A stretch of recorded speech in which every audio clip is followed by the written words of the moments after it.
E3 here, exploring what my life and what life in general was like before language.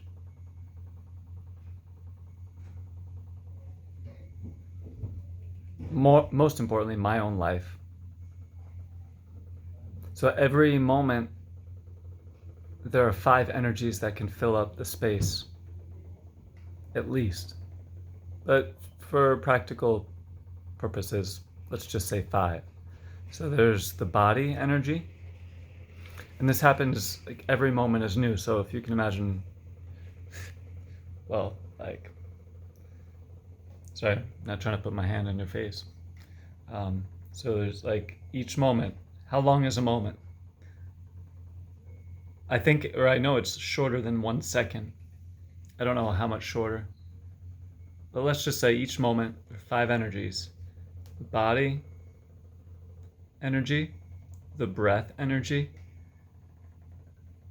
one of the 3 minds,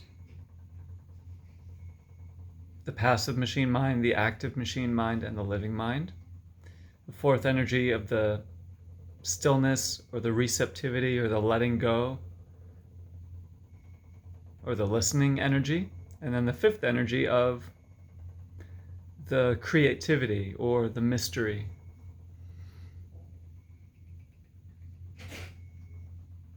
And you could have more than one of those energies filling up the space in each moment. But mostly it's about what is filling up our consciousness. For example, if you're ever vacuuming and it's super loud, it's hard to think because the consciousness is being filled up with the vacuuming sounds, and maybe you're not, or the person isn't trained to be able to use the active machine mind, which is the part of our mind that we consciously, deliberately create a thought, a sound, or an image, or a feeling in our consciousness. So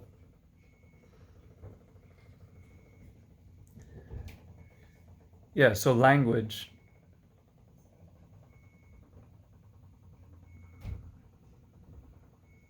is often the primary thing that fills up people's consciousness.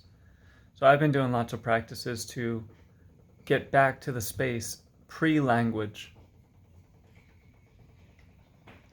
where there's a lot of potential in each moment. And then it's up to me as a unique vibration, an expression of God. I am the one in charge, co-creating, but I'm the one in charge with the great spirit, or the unique vibration. So it's like there's the big vibration, or the collective unique vibration of the universe, and then there's me, the individual unique vibration, and each of us has a unique vibration. It's an amazing practice to consciously fill up the space with whatever we want, one or more of those 5 energies.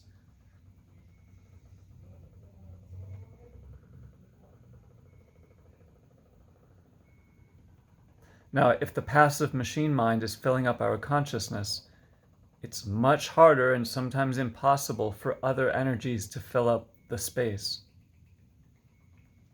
So the passive machine mind could be external, and it's not necessarily good or bad. It's up to you to decide if it's supporting your unique vibration or not. But a passive machine mind energy is when, for example, if there's music playing in the room you're in, that's a passive machine mind energy. Now, it could be supportive for your unique vibration and your unique flow state and your unique life purpose, but it might not be either. But in either case, that's a passive machine mind energy. Maybe more importantly are the energies that are stored on the inside, such as programs, fears, stress, trauma, different beliefs that are stored on the inside. Then we get triggered from the outside. And a trigger is not necessarily a bad thing. Maybe even trigger is not even the right word, but there's, for example, if somebody was abused in a room where there was a beautiful clock in their house, a big, big clock. And now when this person sees that similar type of clock, there's a train of thought, like linking the clock to another thought, and it goes all the way back. Or maybe it just goes straight from that clock directly to the room where they were abused. And this could be conscious or unconscious. So that could be passive machine mind energies that were stored in that person's body that were not released and healed and integrated. So that's an example of the passive machine mind filling up the consciousness, and there's not as much space for the person's unique vibration and creativity and ultimately presence and happiness. So the practice is kind of two things happening at the same time. We're adding more active machine mind energies, which is when we deliberately put a thought or a feeling or an energy into our consciousness, and also adding more living mind energies. And when I say mind, it's not mind as we normally think of mind.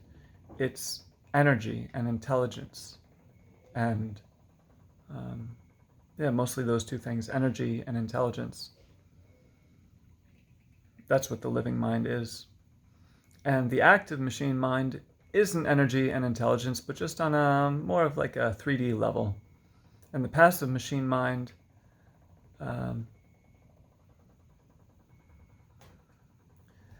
if we program it, it's kind of like a mantra. So that's what I'm doing with these E3 affirmations. I'm using the active machine mind and consciously choosing to say, I am embodied, I am empowered, I am ecstatic, just as I am. And then sometimes throughout the day, I'm not even consciously trying to think it, but I notice maybe if I'm getting distracted, and then automatically I go back to that mantra. I am embodied, I am empowered, I am ecstatic. So that's an example of how you can use the active machine mind to program the passive machine mind. And the key is you want to be the one who programs the passive machine mind, not the television or the educational system or even parents or religion. If anyone else assists you in programming the passive machine mind, you want there to be consent and participation. So these 5 energies are our best friend. They are channels through which we can express our unique vibration. For example, through the body, through the breath, through the mind, through the stillness or listening or receptivity, and through the creativity and the mystery. That's the 5th energy. So I'm experiencing pretty intense pain from staples in my head. If you have a staple remover, if you could mail it to me, I'll pay you for shipping. So there's lots and lots of pain. Kind of like the painkillers don't work.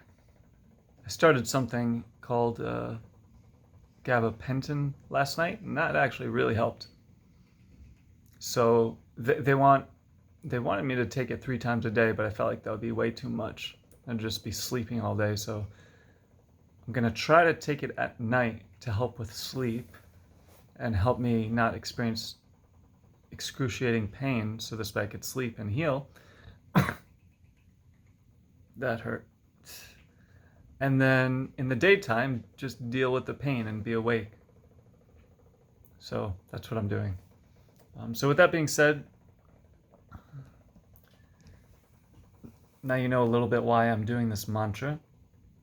partially because my shaman and teacher gave me this name when I asked him a name, but also it's a way to balance out the old fear energies that I had in the past of being disempowered, being disembodied, being not ecstatic. Not to bypass those energies, but yeah, like I was saying, adding in energies that support your unique vibration and doing your best to let go of energies that don't support your unique vibration. You do both at the same time, and they both help each other. So that's what I'm doing with this E3 affirmation. May this affirmation be supportive of every cell in my body, for every other human being in this hospital, and for all beings on all realms, that we all may feel embodied, empowered, and ecstatic, just as we are in our own way.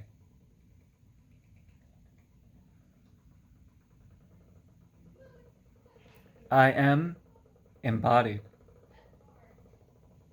I am ecstatic. I am empowered. I am embodied. I am empowered. I am ecstatic. I am embodied. I am empowered. I am ecstatic. I am embodied. I am empowered. I am ecstatic, just as I am. And may you be as well. E3 here, wishing you well.